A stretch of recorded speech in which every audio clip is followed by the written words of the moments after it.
Hello everyone and welcome back to She Makes It Work. I'm Gabby and today I'm going to talk to you about a slightly difficult subject. We're going to talk about not having children. This is not something I talk about a lot, but one of the things Abby and I wanted to do with this channel is represent the perspective of a woman who doesn't have children as well as a woman who is a single mom and what those two experiences are like. So Abby and I decided that we're actually going to open up and talk about this, and that involves both of us getting vulnerable. So we're going to do these separately. So here we go. From a young age, I knew I did not want to have children. I also knew that this was not the most common path, but I never worried about that, at least not until I got into the working world. The reason I never worried about it is because from a very young age, I didn't have that mommy feeling. I never had that feeling some little girls have, and I've seen this in some of my nieces, but I never had that feeling of I want to grow up and have kids. I want to grow up and be a mom. That just wasn't what was in my heart. And it was very apparent at a young age that I was a little bit different than other girls. I didn't care to play with dolls. I certainly didn't care to play with baby dolls. And I didn't think there was anything wrong with it. I just didn't understand it. I didn't get what you would do with them, basically. And it's not that I lacked imagination. I loved reading. I loved living in fictional worlds. I often say that reading saved me from a difficult childhood. I just didn't get playing with dolls. I had a Barbie and I didn't know what to do with her. But she was very pretty. I did also get a Barbie washing machine, and I liked that because it was mechanical. So even at a young age, I always liked mechanical things. I loved mechanical toys. I remember my sister, when I was very young, saying I was very hard to shop for because I loved things like the electronics, Simon Says, when those first came out, but I didn't like non-electric toys. Basically, I wanted books and I wanted electric gadgets when I was a kid. And animals. I loved animals. But that was a little difficult considering that I was born in the mid-70s, and in the 80s there were just, that was the beginning of electronic toys for children. So I do have to admit I was a little bit hard to shop for as a kid. And then in high school and college, it just wasn't a big deal that I didn't want to have kids. I went to college in California, and growing up, the expectation wasn't that you would get married right away and have kids. So I didn't feel any pressure on the topic. I didn't feel like I had to defend it or explain it or anything else. And I did have friends who, developed long-term relationships in college. And even then, I'd say most of my peer group from college didn't get married until their late 20s and maybe started having kids late 20s or early 30s. So definitely a different timeline than a lot of the rest of the country, which I then learned after I moved to Texas. I didn't realize I'd been in such a bubble growing up in Northern California, where again, marrying later was the norm, having kids later was the norm, and I frankly knew a lot of people growing up who didn't have kids. My dad's friends, he had a number of friends who didn't have children. It wasn't wildly popular to not have children, but it wasn't unknown, I guess is the right way to say it. So I didn't really, like I said, think much of my choice. Now, I first realized that it was a little bit of an odd choice to other people when I did try to, in my mid-20s, go to the doctor and have my tubes tied. I didn't want to risk an accidental pregnancy. And like I said, I knew I never wanted to be a mom. And no doctors at that time would do anything that could negatively impact my fertility. So that was a no from my doctors. And that was something that plagued me for a long time because I also had a lot of, frankly, just health issues with the lady business. And if I'd been able to take care of that, that probably would have saved me a lot of pain and expense over the years. So I do regret that that's how our system works, but a lot of women have run into that, where the doctors and the medical system are prioritizing their fertility over the well-being of women. The other thing I noticed when I first moved to Texas, I was in my early 20s, I'd graduated from college, and I was working in the technical field. And I got my first job here, and all the people I worked with were men, which, that's okay, that's fine. But I noticed that all of them were married and had gotten married at young ages. So I was always the youngest and most female person in my work peer groups for a very, very long time. I'd say for about 20 years. And it wasn't until recently that I started realizing like, oh, I'm one of the older people in the room. And it was a little bit of a refreshing change because I'd been so young for so long, but definitely still female. So I did notice that my coworkers, like I said, had gotten married at young ages, and that anybody who was my age, there was only one guy I worked with that was my age and was also single. Everybody else was married and had young kids. And I was like, okay, and just didn't think much of it because I was early in my career. And frankly, I was focused on having just moved to Texas and building a friend group and building that career. And then I noticed that all my friends my age were really focused on getting married if they weren't already. And so that really impacted my ability to make friends, because a lot of married people want to hang out with other married people. And a lot of people with children, they want to hang out with people who have children. There's nothing wrong with that. Like, that's totally fine. And frankly, it's a convenience thing for a lot of them because their kids can play together. They watch each other's kids. Like, it's just a different community, basically. So I did struggle to find community at first when I moved here because, again, young female working in technology, unmarried, no kids, and I didn't have a partner at that time either. But it really, I'd say, started to get bad in my late 20s. And at that point, I'd always gotten some sideways looks from family friends about the fact that I just wasn't interested in quickly finding a life partner or marrying. And I just wasn't interested in that. I was interested in my career. And I started getting some comments from close family members about, isn't it time to settle down? And it wasn't. I didn't want to settle down, and I didn't understand why I was getting this pressure. And at one point, a very, very close family member, and this is hard to say because it really hurt and still hurts to this day, told me I was selfish for not wanting to have children. And that really hit me because I really care about this person, and getting called selfish is a hard thing to hear. And it really caused me to dig a little bit deeper into my reasons for not having kids, because that was also the point where everyone around me kept telling me, you're going to change your mind. And that doctor I mentioned, that was obviously one of the reasons that they don't want to impact your fertility, is because they're convinced you're going to change your mind later. And that's a little bit of a paternalistic outlook, to be honest, to think that an adult young woman who can vote and buy a car and do all these other things can't make up her own mind about her fertility and her life choices. Nobody tells me you might not want that car later. I have heard you might not want that tattoo later, but not often. But when it comes to kids, for some reason, people feel like they have a right to weigh in on your life decision in a way that they don't about how you spend your money or how you do anything else. So after hearing this kind of hurtful thing from a close family member, I dug deeper on my reasons, and I knew I'd never wanted children, but I realized that this was, society was viewing this as such a huge and controversial decision that I needed to better understand my own decision and make sure I wasn't missing something. Because of, everyone's like, you're going to miss out on all these experiences. And I'm like, well, I don't want to miss out on all these experiences. So I did spend some time doing some soul searching. And it was probably around the time, in my late teens, mid, and now really crystallizing in my mid to late 20s, that I realized that I did not think I would be a good mother.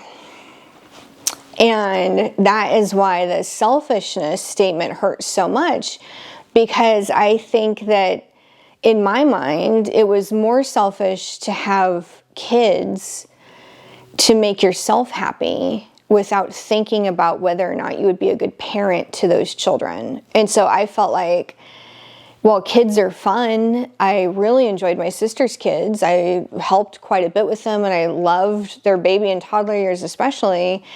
I never thought I should do this for myself, because especially after my sister had kids, quickly realized I am not cut out for this. I am not built for this. Doing that day in and day out, you have to be a saint to do that. And I'm not that kind of a saint. And so I felt like it was less selfish to not have kids and not put my own generational trauma on them. Because having come from a difficult childhood, there's no way I had the skills to be a good parent. And if it's something that I did genuinely desire, it would be worth building those skills. But I also knew I didn't desire it enough to build those skills to be a good parent. And I think parenting is one of the most important jobs in the world. And so I think you have to be really good at it. Like, you have to put in the work. You have to educate yourself on how to be a good parent. And then you do that work every day with your child. Like, you have the responsibility of growing and building an entire human being who has to grow up to be a productive and healthy adult. Like, holy crap, that is a huge responsibility. And it's not one I would take lightly. So I knew that a lot of my learned behaviors and learned emotions from growing up in that difficult childhood, those were things that I would need to be processing and working through my whole adult life. And I have. I've been doing that work in my 20s and my 30s. And now that I'm well into my 40s, I'll still find something that I have to unlearn or learn a new way around. And I wouldn't have been a good parent. And so I think that having children comes down to both things. Just like anything else in life, it's that skill will. You have to have the desire to do something, and you have to have the skills to do it well. And when it comes to growing humans, I think that that's where it's even more important that you have the skills to do it. And some of it you do learn along the way. I've heard a lot of parents say that. But in my case, I was starting from such a deficit. I was starting from behind on those skills that starting where I was would not have been good for the child or for me. So I had to do a lot of that deep work and deep introspection about having children, and that impacted my ability to find a partner in Texas. And especially if I wanted that partner to be a man. A lot of men where I live want children. And I know popular culture is full of this like concept that men don't want children. And I think if an individual man doesn't want children and has his reasons, that's his choice, obviously. But what I have found is that a lot of men genuinely want families. And that did impact my ability to find somebody to be with. I had to find somebody who also didn't want children.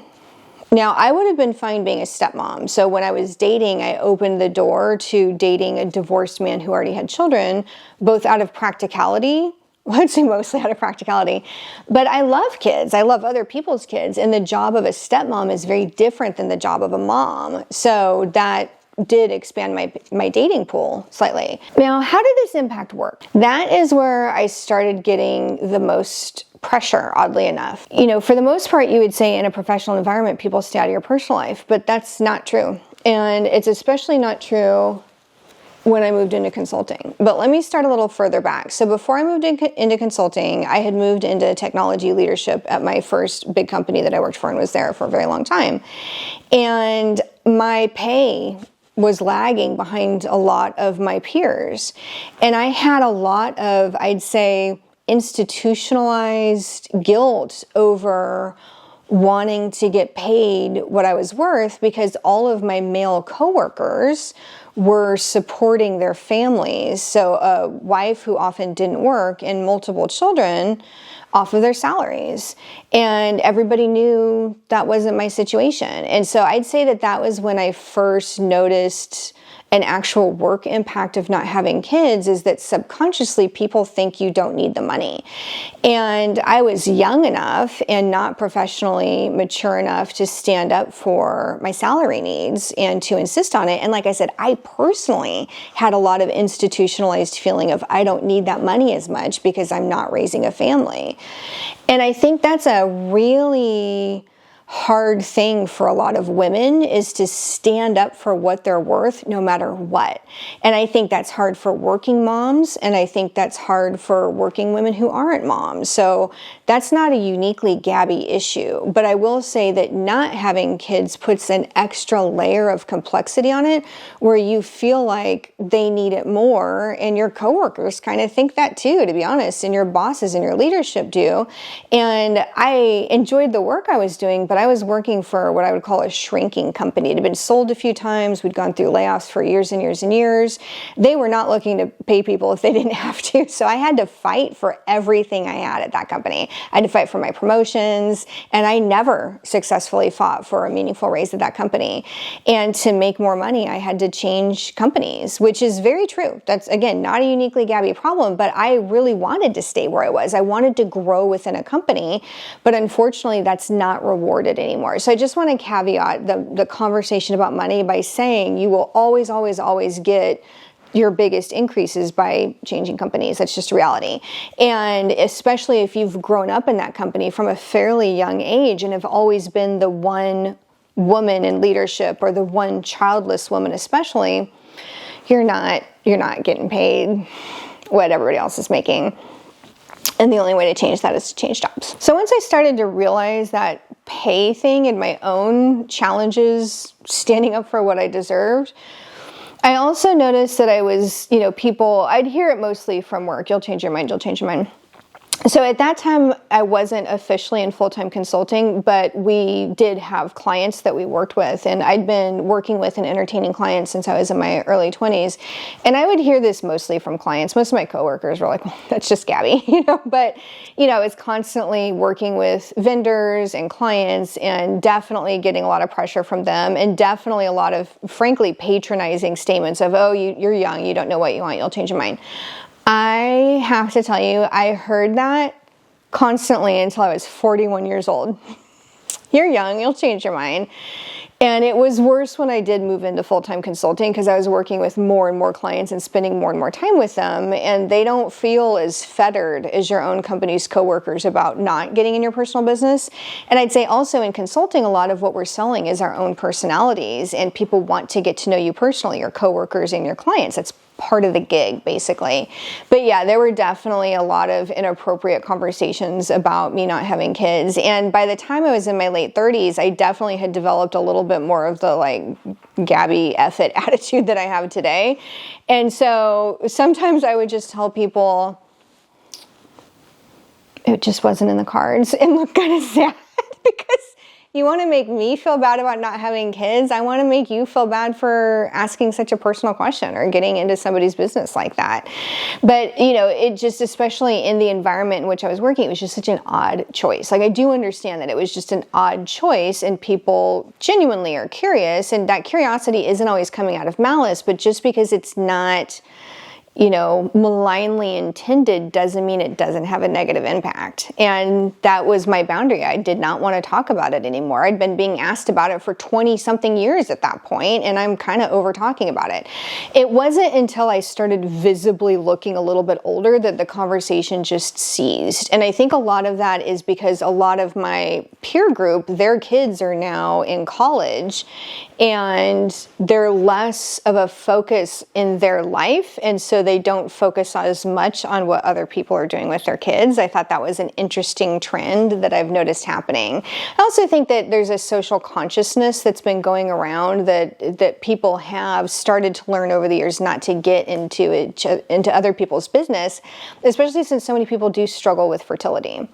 Now, I was lucky enough that I did find a partner who did not want to have children, and he was as adamant about it as I was. And so he did have a vasectomy right after we got married. And then a few years later, we were briefly living in Oregon, and I was continuing to have issues and ended up having a procedure to correct some issues I was having, and that would also make it so I could never have children. It is tough sometimes because I love my nieces and nephews, but it's always been very clear that they're not my children. And so people are always like, who's going to take care of you in your old age? That's a fun discourse.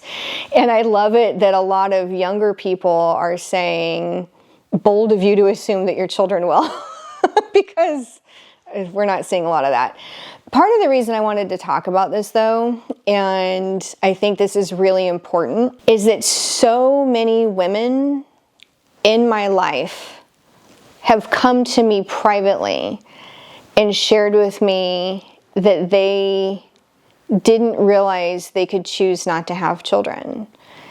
And it always surprised me when they did, because sometimes it was the most independent, boss lady women who had children who were sharing with me that if they had realized it was a choice, they wouldn't have done it. And they love their kids, and they're very good moms. But knowing the emotional, physical, financial cost of having and raising children, and knowing that the burden of being a mom falls on the women, they wouldn't have done it had they have known. And that was another reason I didn't want to be a parent, was because I didn't want to be a mom. And there are very, very few relationships where the burden of parenthood is equal. The woman bears the child, and because of nursing and a lot of other factors, the child does have a stronger bond with the woman, but that does continue through the parenting life cycle. Most couple dynamics I've seen, the mom has a different role than the dad with the child and in the relationship. And that was a role I didn't want. I didn't want to be mom and do 60 to 75% of the practical and emotional work. So when these women are sharing with me that if they'd known then that this was an option, they wouldn't have done it, I feel terrible for them, because I've seen the load they carry. And especially since all of them are also professional women where they have very exciting and challenging careers that they put their hearts into as well. I wanted to make this video for the young women who haven't had kids. So if that's you, I just want you to know I see you and I empathize with you. And if you are a younger woman and you haven't had kids yet, I just want you to know it is a choice. And none of what I had to deal with people shaming me publicly and privately for not having kids, none of that was as bad as leading a life that you don't genuinely want to be leading. And so I would say when it comes to any of your major life choices, before you decide one way or another, go through that same process of self-examination. Why do I want this? Why do I not want this? Is it the right reasons? Am I ready? What do I need to do to get ready if it's something I truly believe in? If you're at that point where you've realized this isn't what drives me, I don't feel like this is my purpose, I just want you to know that's okay. It's okay. Because one of the things we don't talk about enough is that we're not all motivated and fulfilled by the same things. And so I think it's crazy that in the 90s and in the early 2000s, I was getting shamed for prioritizing my career when I was the only person supporting myself. Of course I should be prioritizing my career, both practically and emotionally. That is what I cared about. And so I think that that's my other message here, is that as humans, we all have to identify why we're here and what life we want to build for ourselves and what life we want to lead, because it's our life and we get one, as far as I know. No expert on this one, but as far as I know, we just get the one life. What do you want that to look like? People always talk about getting to the end and not having regrets, and you'll regret not having kids. And I'm like, I would have regretted having kids. I would have regretted doing a poor job at being a mother or not focusing on what really fulfilled me. So I'd say definitely ask yourself, what is it that fulfills me and what do I think my purpose is? And if that is to start and grow and run a family, do that. But it might not be. And I remember hearing something 20 odd years ago that really helped me feel validated in my life choices. And it was that we don't all have the same purpose or focus. Some people are career focused, some people are spiritually focused, some people are family focused, and some people are socially focused. And it's really important to know who you are so that you can then make the life choices for yourself. Because I know plenty of people who are amazingly spiritual people, and that's where they find their fulfillment, and that's what they focus on. And they may also choose to have children. I know people who love their growing and raising a family, and that is their focus and their passion, and that is their life's work. And I think that's amazing to know that and then live it. But what is very sad is when you meet people and you know they're not leading the life that they want to lead. And I think part of the reason that this was instilled in me so young was because that was part of what happened with my parents, was watching them not leading lives that fulfilled them and not doing what they were meant to be doing, and how much that squandered and wasted potential turned into toxicity and negative coping mechanisms. And I think that that's so true for all of us. If we're not leading the life we were meant to lead, we're hurting ourselves throughout our whole lives, and that damage carries forward. So it was so nice to hear that we don't all have the same purpose, because I think a lot of people, when they're pressuring us to have kids or to make different life choices, are feeling like, well, this is what fulfills me, therefore it's what's going to fulfill you. They're not realizing we're not all driven by the same things, and we don't need to be, and that's okay. And work may look different for some people. Like, it doesn't mean a corporate job or a career. Your work could be art. Your work could be building something. Your work could be making a change in the world. But to me, when I say work, it's about creating something and building something. And for me, that something isn't a family. It is something where I'm leveraging my professional skills to help a client, or to help women develop the same professional skills or their own. That's my purpose in life. And it would have been very damaging for me to not embrace that purpose and to go down the wrong path in my life. And that's what I want to encourage all of our viewers to do, is identify what your purpose is and who you are and what's fulfilling to you and what does that life look like. And even if you need to make unconventional or unpopular choices, it's your life. You get to do that, and you need to do that. And nobody else can do that for you, and nobody else can change that. And they shouldn't try. And it's okay to challenge people. Have you thought about this or that? But really, I think the best challenge is challenging people to find themselves and to find a life of purpose and to find the courage to live that life for themselves. And so if you look back on what I just told you, I actually had so many reasons not to have children. And I am so thankful that I didn't. And I'm thankful that I didn't also because that means I can help my nieces and nephews even more in ways that I couldn't if I had my own children.